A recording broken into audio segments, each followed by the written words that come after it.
Olá, olá, olá! Façam todos uma ótima noite, uma excelente noite para vocês. Hoje o tema da nossa live aqui, olha, é o impacto do trauma no meu casamento. Aguardando um pouquinho, o pessoal chegando. É um assunto aqui que a gente vai ver como que no nosso casamento, às vezes pode acontecer da gente ter alguns inimigos que a gente não consegue descobrir assim tão facilmente de onde surgem, né, alguns problemas, alguns eventuais conflitos dentro do caso do casamento, né, e a gente precisa colocar aqui, trazer conhecimento, tá? Pra gente poder aprender sobre isso também, tá? Pode ser algo aqui que faça diferença. Ei, Camila, seja bem-vinda também. Que faça diferença daqui pra frente, possa virar uma chave aqui hoje no relacionamento, para você que deseja levar o seu casamento para um próximo nível, tá? Então, olha, já vou pedindo aqui para você. Pega aí o aviãozinho, compartilha. Oi, Cá, bem-vinda. Já vamos compartilhando aqui, que hoje eu vou compartilhar algumas chaves aqui bem bacanas para a gente poder cuidar do nosso casamento, sabe? Elevar o nosso relacionamento a um nível acima. Oh, obrigada. Gostou aí, ó, um acessório? É da Cá, gente. Cá, vou fazer live com ela semana que vem, tá bom? Eu vou falar sobre o empreendedorismo feminino. Mas hoje eu vou falar sobre o empreender.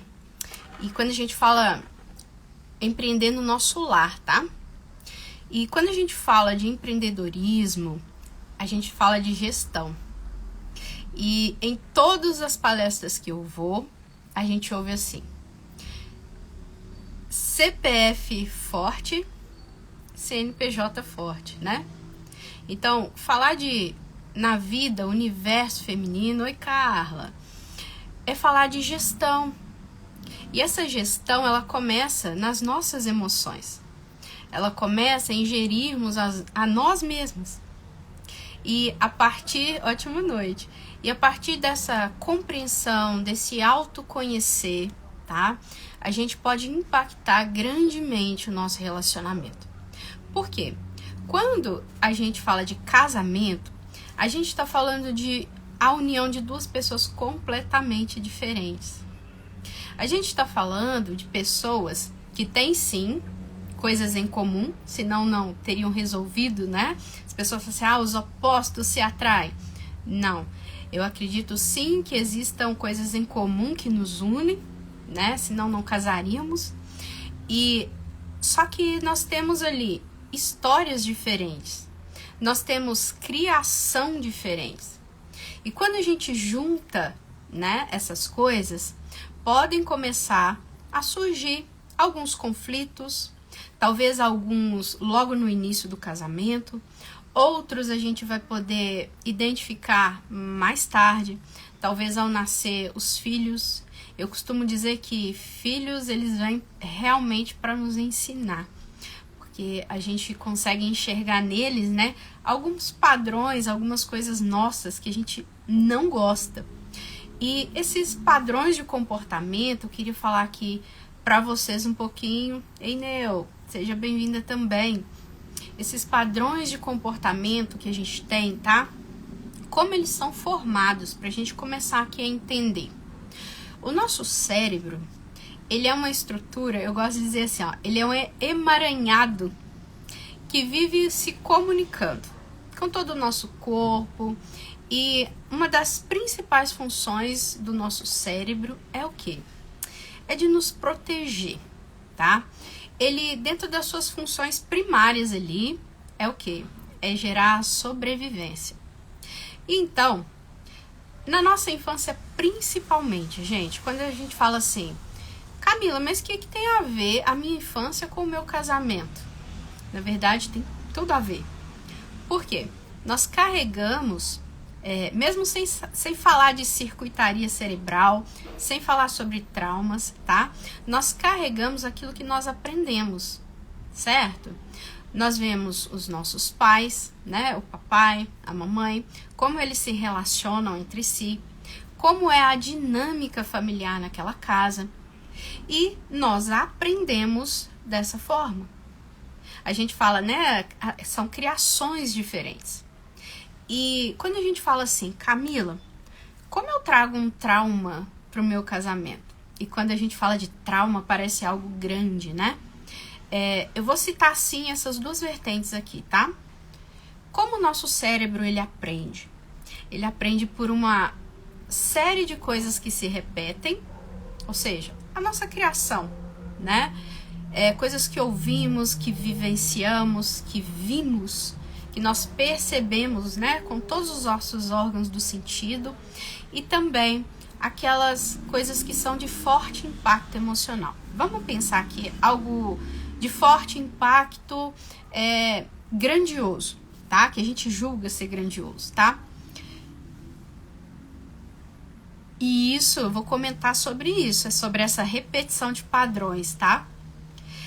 Primeiro eu vou comentar aqui, olha, de alguns eventos. Por exemplo, a mulher e o homem, antes de casar, que tiveram um histórico, por exemplo, de um abuso sexual.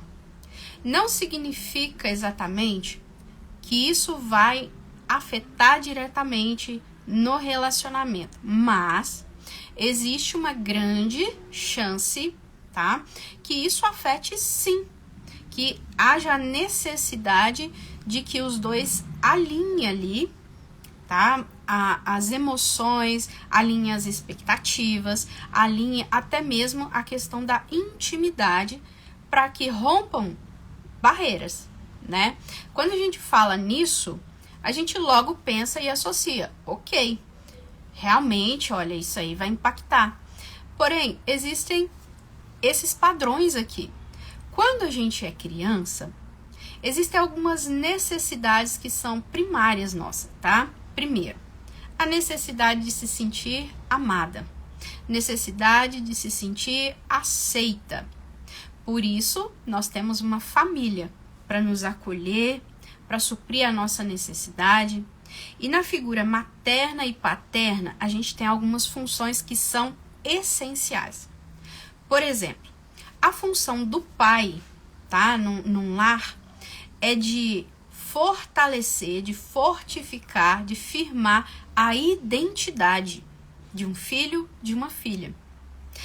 E o fato desse pai ser um pai ausente, por exemplo, ou desse pai ser um pai muito rude, desse pai ser um pai que não acolhe, que não tem aquela palavra de afirmação para o seu filho, que não passa tempo com seu filho, isso vai criar o quê, tá?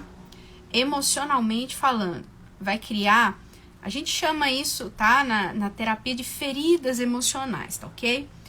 Vai criar ali nesse filho uma maior insegurança. A menina, por exemplo, eu tô falando só do pai, tá? Por enquanto.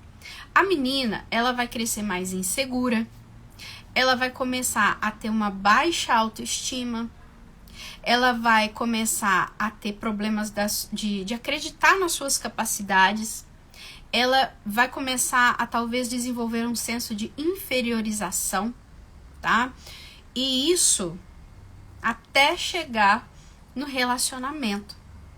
Então perceba, olha, o menino que o pai era ausente, ele tem uma forte tendência de repetir padrões femininos, porque ele vê isso.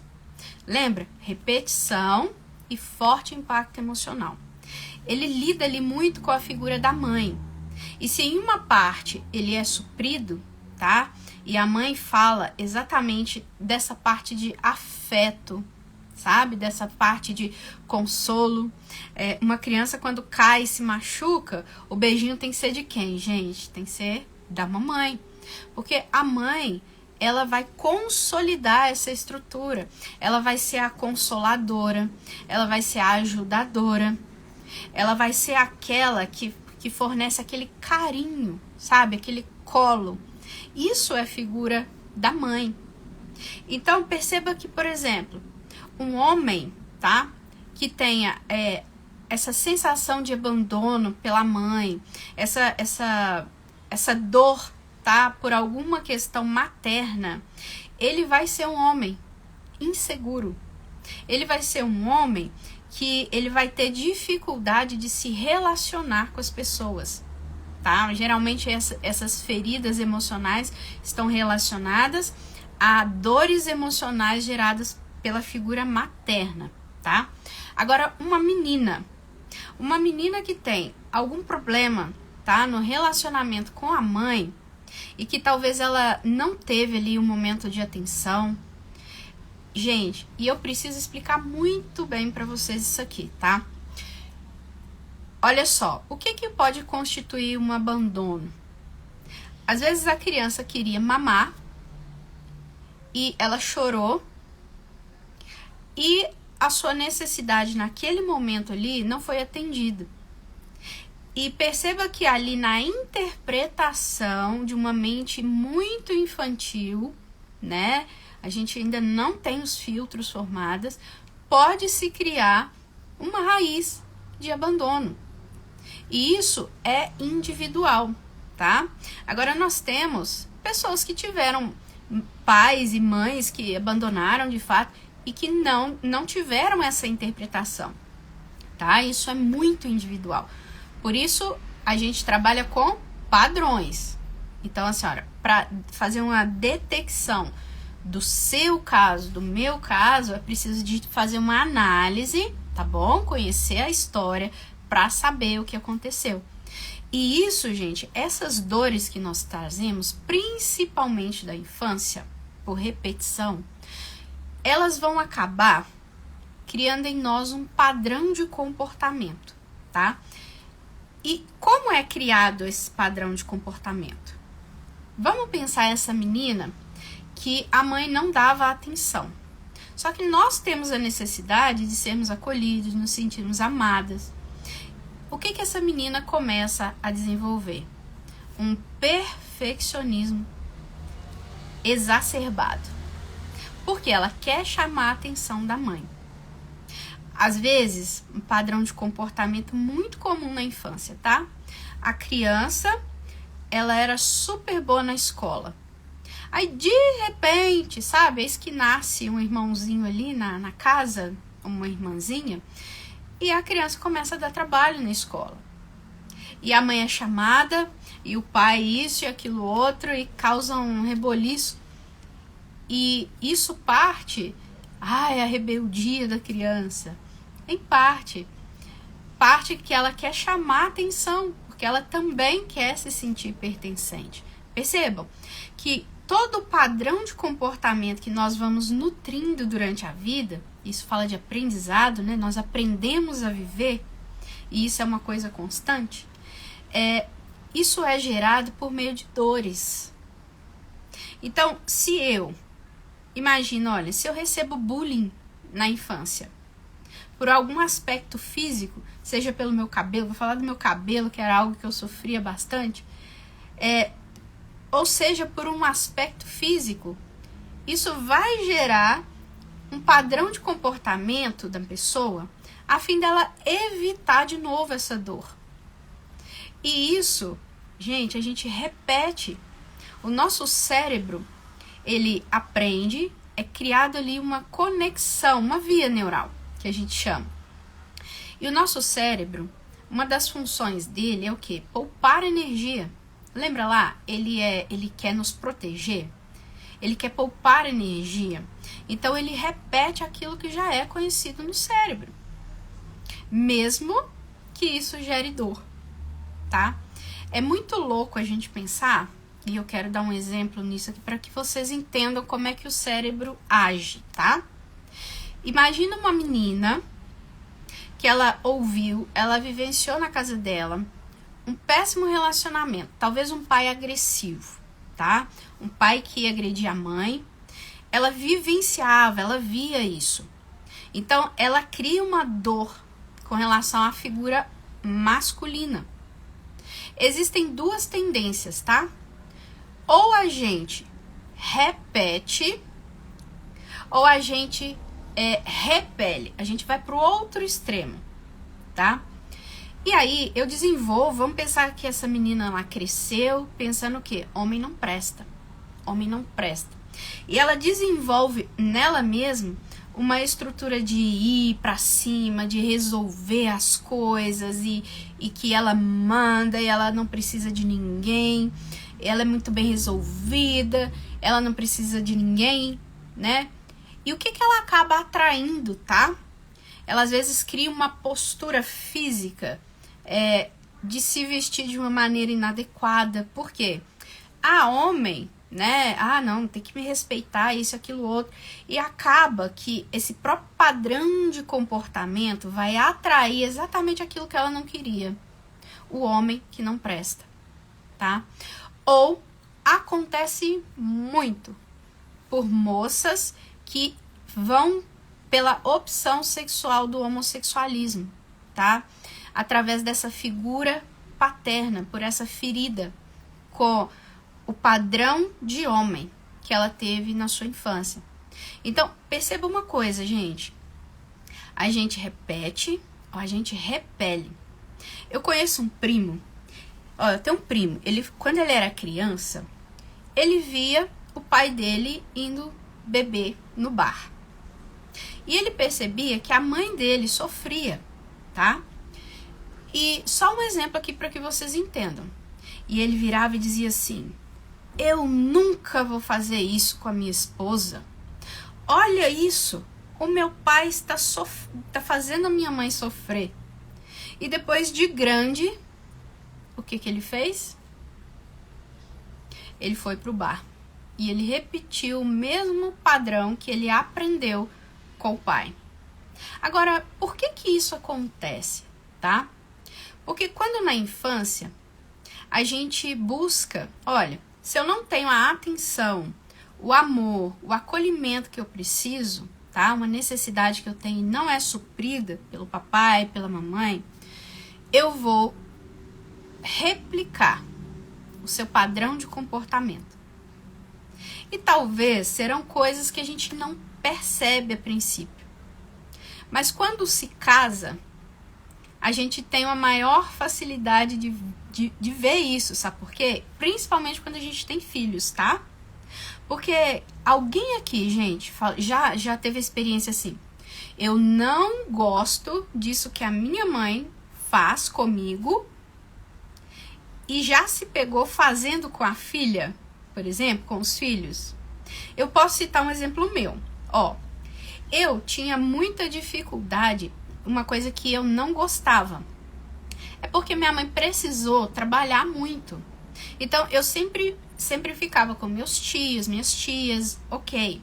Mas eu sentia muita falta da atenção exclusiva da minha mãe. Então, assim, a minha mãe não sentava, não brincava comigo. Era muito raro isso acontecer. Pra mim, isso gerou dor. Só que, sabe quando que eu fui perceber? E, gente, deixa eu te contar. Eu trabalhava com crianças.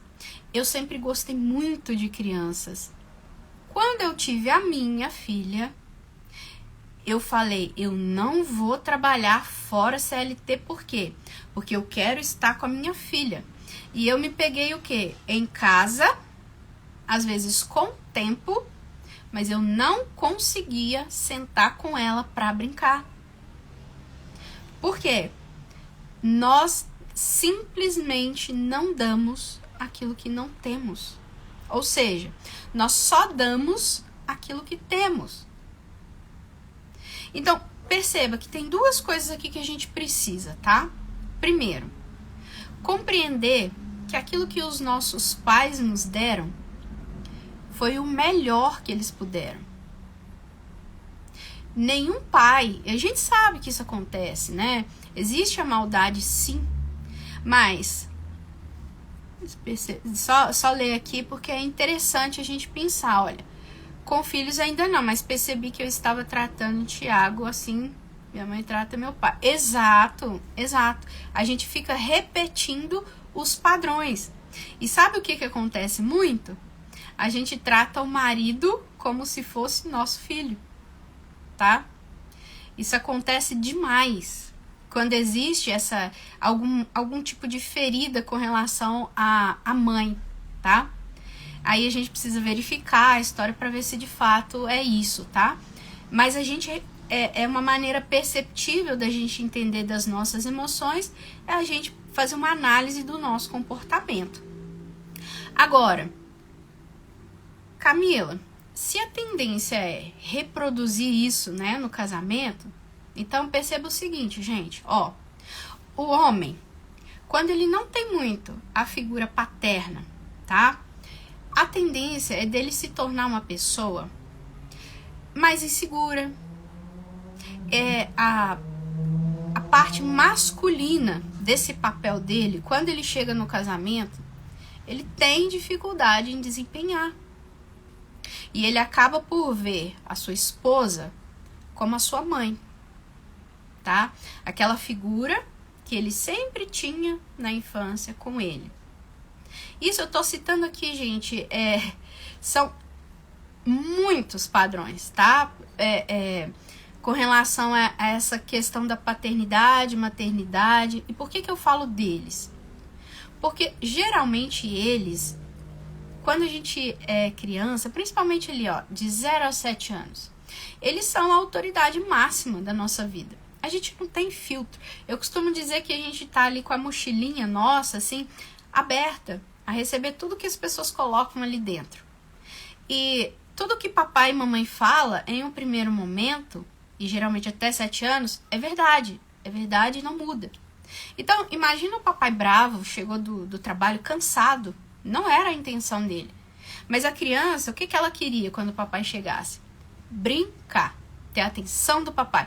Olha, papai, o desenho que eu fiz na escola, olha o que eu sei fazer, e já começa a pular no pai, aquela coisa, e o pai chegou cansado, ele só queria tirar o sapato. Aquele dia estressado no trabalho, e aí ele vira e fala, não, meu filho, agora não. Não, olha, não, o pai não quer ver. Não, isso, e às vezes até utiliza de algumas palavras, né, que aqui é outro ponto, tá? Mas utiliza, nossa, filho, olha só, olha, você tá estabanado, você é estabanado, ainda fala com relação à identidade, né? Você é estabanado demais. Olha isso, como é que você tá, como é que você é. Você é burro, sabe? Antigamente, gente, os nossos pais não tiveram a inteligência emocional que hoje, essa informação, sabe? Do conhecer das nossas emoções que a gente tem de forma gratuita. Eles não tiveram isso. Eles não receberam isso dos pais. Por isso, eles não tinham para transmitir. E a gente precisa entender essa primeira parte. Agora, a gente precisa replicar isso nos nossos filhos, no nosso marido. A gente não precisa. Mas, Camila, se a gente só dá aquilo que tem e o que a gente recebeu foi isso, como é que a gente modifica, então, esse padrão? Aí é onde está.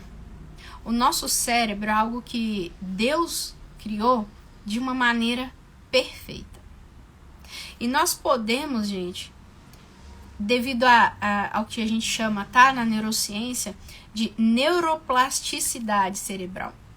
É a capacidade do nosso cérebro de co-criar uma nova realidade.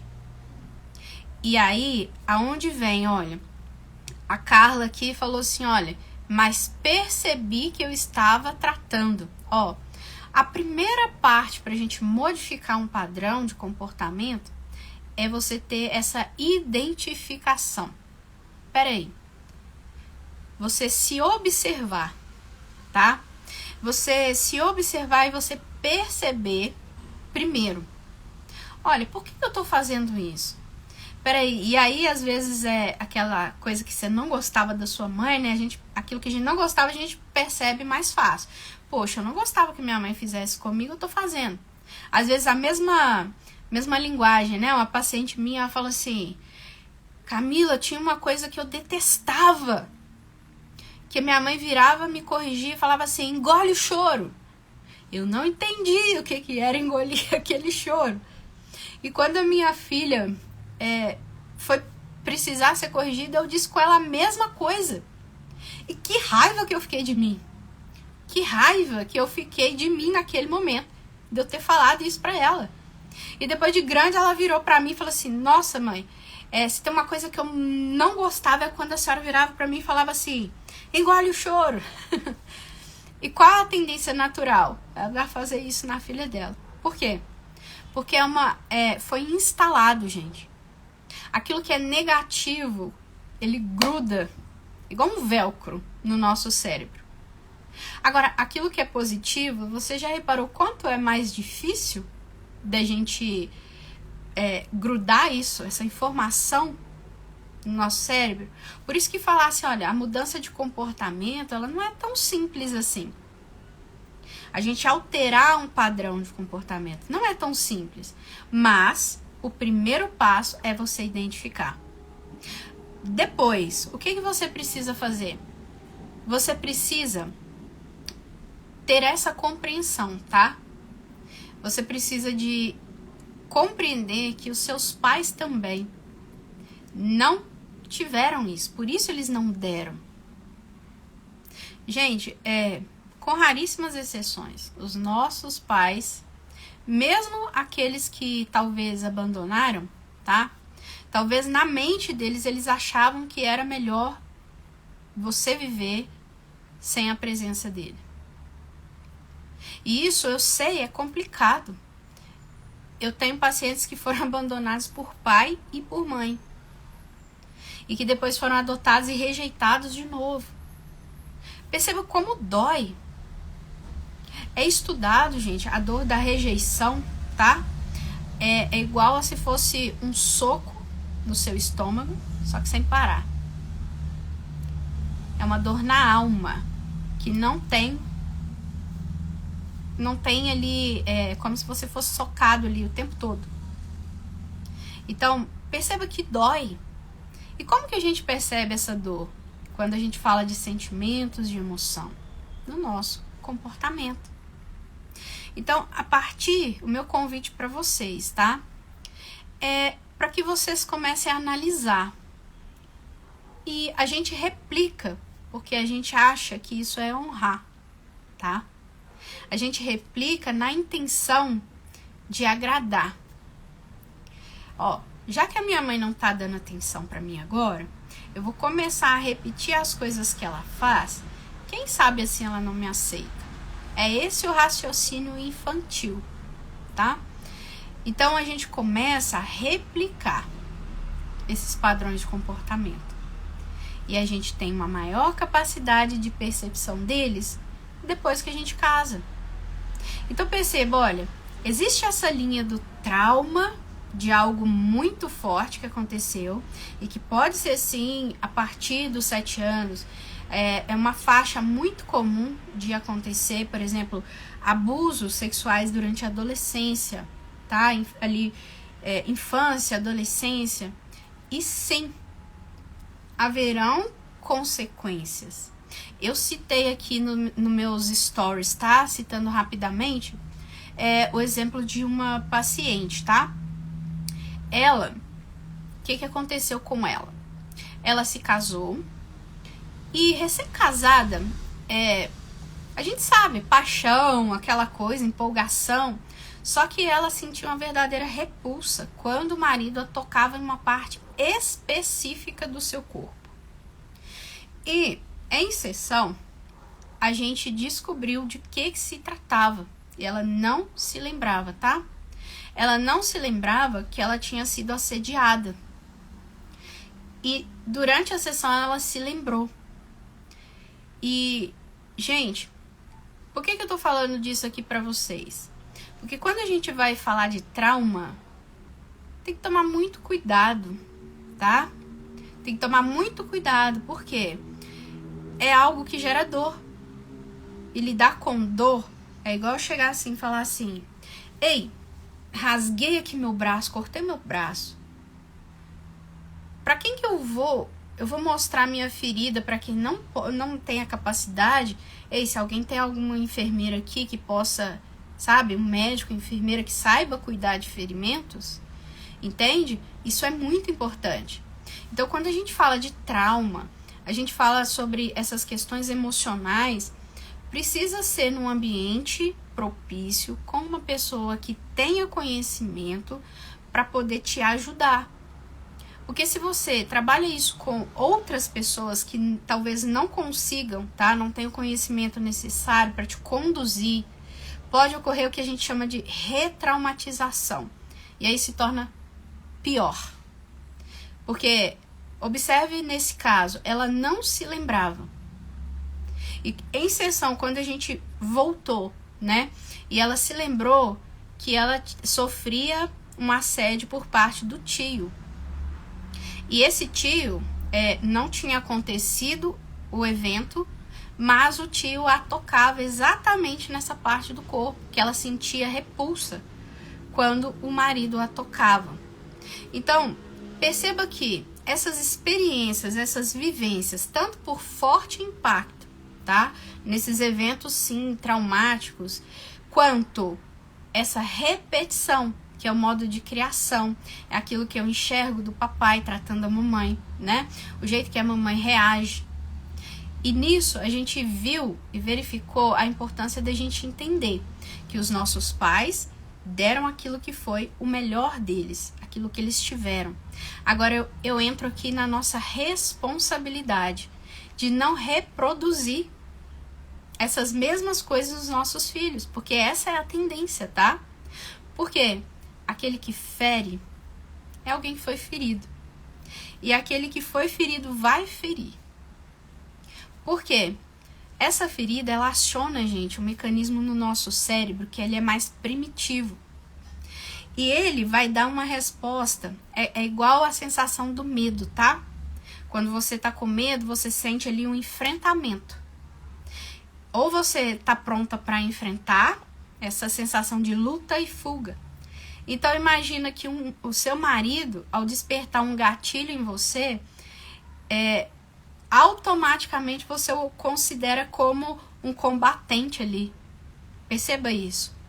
Então, esse conhecimento, gente, de como funciona, né, esse processo de armazenagem dessa informação emocional, ela pode ajudar muito para que você tenha uma vivência muito saudável no seu casamento, para que você não trate o seu marido como seu filho ou como o pai que você nunca teve, talvez.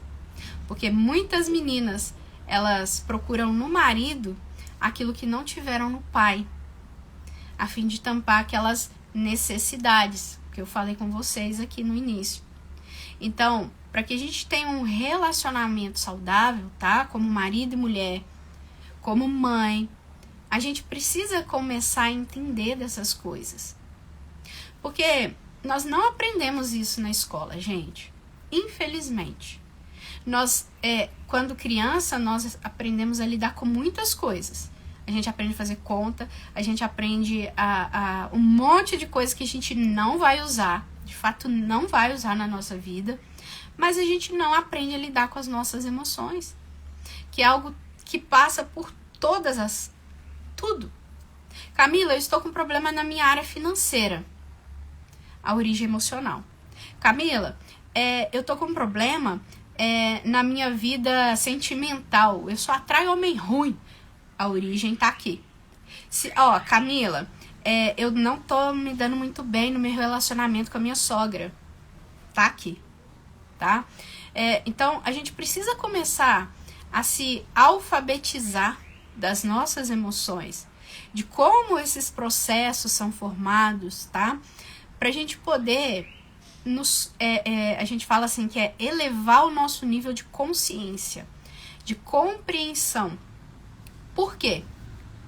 Eu falo muito de maturidade, a gente fala, nossa, maturidade emocional. Mas a maturidade, gente, emocional, ela começa com a liberdade emocional. E você quando a gente fala de liberdade, a gente fala de poder de escolha, né? Ah, eu almejo a minha liberdade financeira. Quem tem uma liberdade financeira tem a capacidade de fazer o quê? Escolhas. E a liberdade emocional? Percebam que quando a gente não tem consciência, um estado de consciência mais elevado, o que a gente faz? A gente simplesmente reproduz. Repete, repete, repete, repete, sem saber de onde vem. A gente está num nível de sobrevivência. Agora, a partir do momento que a gente eleva o nosso nível de consciência, que a gente aprende como é que funciona isso, por que eu me sinto assim diante dessa e dessa situação, por que quando eu estou assim eu trato meu marido dessa forma, por que quando meu marido me aborda dessa maneira eu acabo brigando com ele, às vezes um motivo tão bobo e eu saio de mim.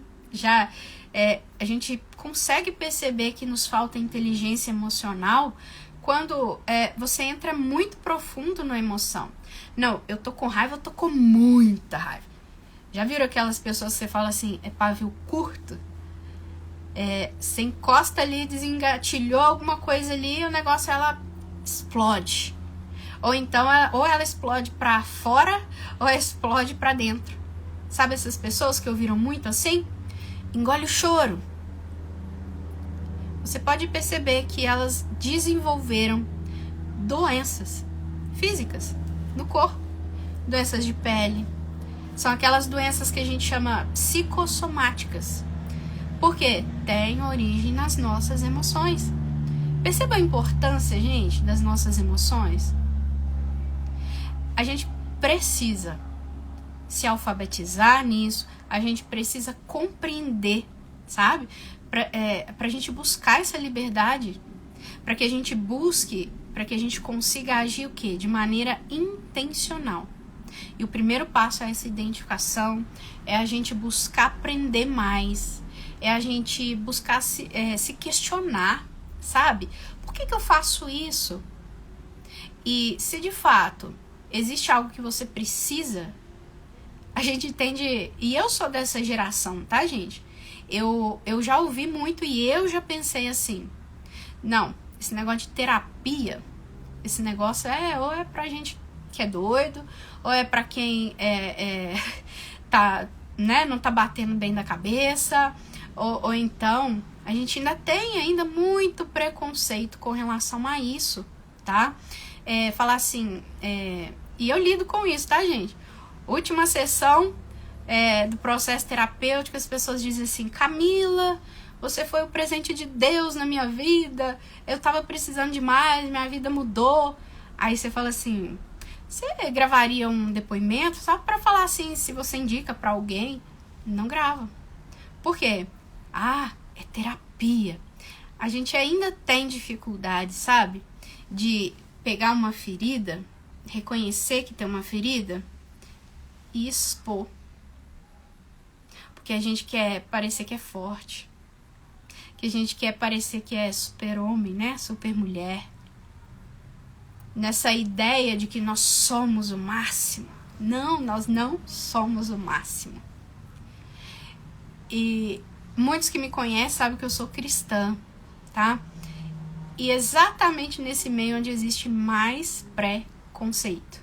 Por não conhecer. E acaba tratando tudo como uma caixinha do espiritual. E não é. A gente precisa compreender das nossas emoções. Existe alguém que pode curar. Só que para isso, você precisa fazer assim, ó. A gente machuca, aí tem um aberto aqui, uma ferida. O que a gente faz? Não, deixa pra lá, não me ofendi. Não, a gente tem que perdoar, deixa, esquece. A gente pega um band-aid e coloca aqui em cima, assim, ó. Só que a cura, ela não acontece dessa forma. Para que haja cura de verdade, você tem que tirar esse band-aid aqui, ó. E mostrar para quem pode curar. No seu corpo, a gente fala assim, vamos lá, tem alguma enfermeira aqui, gente? Não, né? Enfermeira, faz a suturação aqui.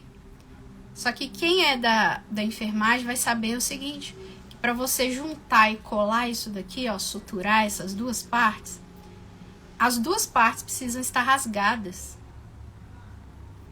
Agora deixa eu falar algo especial aqui para você. Existe alguém que ele se rasgou. Ele foi ferido. Esse alguém, ele pode curar completamente. Nós, como profissionais da área, a gente pode fazer o quê? A gente leva a pessoa num estado de consciência, tá? A ressignificar, a olhar com outros olhos a sua história. Olha, foi necessário que acontecesse aquilo para que você aprendesse isso, para que você tivesse um sentido de vida, tá? E a gente gosta de dizer, e é bíblico isso, as suas maiores dores estão diretamente relacionadas ao seu propósito. Existem aqueles que acreditam, existem aqueles que não acreditam, mas ele pode curar completamente. Agora, você precisa, igual eu falei, para ser curado, expor a sua ferida. A gente precisa aprender como funciona isso. A gente precisa compreender como é que o nosso cérebro armazena essas informações. Mas Camila, precisa fazer curso de neurociência? Eu tô fazendo formação agora, gente. Tô fazendo 2. É algo que quanto mais eu estudo do funcionamento do cérebro, mais eu me encanto. E as cristãs que estão aqui vão entender mais ainda porque que Cristo é o cabeça e a cabeça. Porque tá aqui, ó, tudo que coordena o todo. Então, se você quer, né, falar assim, ó, você quer compreender das suas emoções, para você que tem talvez alguma ferida que te incomoda, não fica sofrendo. Não fica botando band-aid achando que ninguém vai perceber, porque o nosso corpo fala. Procura ajuda, tá? E eu preciso falar aqui, gente, que até na sexta-feira, aproveitando aí a semana, né, da sexta-feira da Black Friday, até na sexta, todos os meus programas estão com super desconto, tá? Vou falar rapidamente aqui, que é o De Bem com o Espelho, que é um programa de treinamento da sua autoestima, com base na sua identidade, tá? Programa de 30 dias, você já vai ver um resultado aí fora do comum. Tem também o Melhor Versão, que esse é um programa mais completo, tá? São 60 aulas ali, tem basicamente 3 coisas ali. É o Ressignificar, que é um processo de autoconhecimento. Você vai rever a sua história, você vai parar para analisar ela com uma outra perspectiva, um outro olhar. Tem a questão da ativação da sua identidade e tem também a parte de criar novas conexões neurais, novos hábitos. E ali a gente tem a ajuda de vários profissionais, tá? Para nos ajudar nisso. Gente, é um programa completo. Ele chama Melhor Versão. E tem também o processo terapêutico, que chama Ressignificar. Esse é individual, online, tá bom? Você e eu aqui. E eu quero dizer, gente, que eu estou aqui para poder ajudar vocês. Manda direct, eu tô aqui realmente para servir vocês, tá? Porque aquilo que foi a minha maior dor está relacionado ao meu maior propósito. O meu sonho era ter um lar construído. Um lar onde fosse saudável de se viver. E hoje eu levanto e eu liberto mulheres emocionalmente para que elas possam edificar os seus lares, tá ok? Então eu me coloco aqui, olha, à disposição de cada uma de vocês, tá ok? Um grande abraço. Se alguém tiver pergunta, tá, gente? Tô aberta para vocês, eu quero servir vocês com o conhecimento que tanto me fez falta, E hoje eu não queria ser apenas uma conselheira. Por isso eu fui estudar. Por isso eu fui me formar. Por isso, e por essa barreira, né? Tudo tão individual, eu não tenho como ajudar cada um de maneira individual, porque eu sou uma só, né? Por isso, esse é o meu trabalho, né? Mas naquilo que eu puder ajudar, com uma orientação, talvez assimilar alguma coisa, elevar o seu nível de consciência, algum conhecimento, naquilo que eu puder ajudar. Eu tô aqui para ajudar, tá certo? Um grande abraço, eu quero agradecer cada um aqui que veio, ficou até o final, que permaneceu aqui e que também passou, os que vão assistir depois. Um grande abraço e, como eu gosto de dizer, seja intencional e faça dessa noite uma ótima noite. Amanhã estamos nós juntos, né, Luciana? Criar trilhas bem bacanas aí. Bora treinar. Até amanhã, tá? Um grande abraço e espero que seja de fato, gente. Eu quero... às vezes eu abro caixinhas de perguntas. Eu sei que as pessoas interagem pouco, porque é um assunto ainda pouco falado, infelizmente. Mas naquilo que eu puder servir a vocês aqui com o conhecimento que eu trago, eu estou aqui à disposição, tá certo? Um grande abraço. O maridão tá lembrando aqui, ó. O link com os programas, tá tudo lá na minha bio.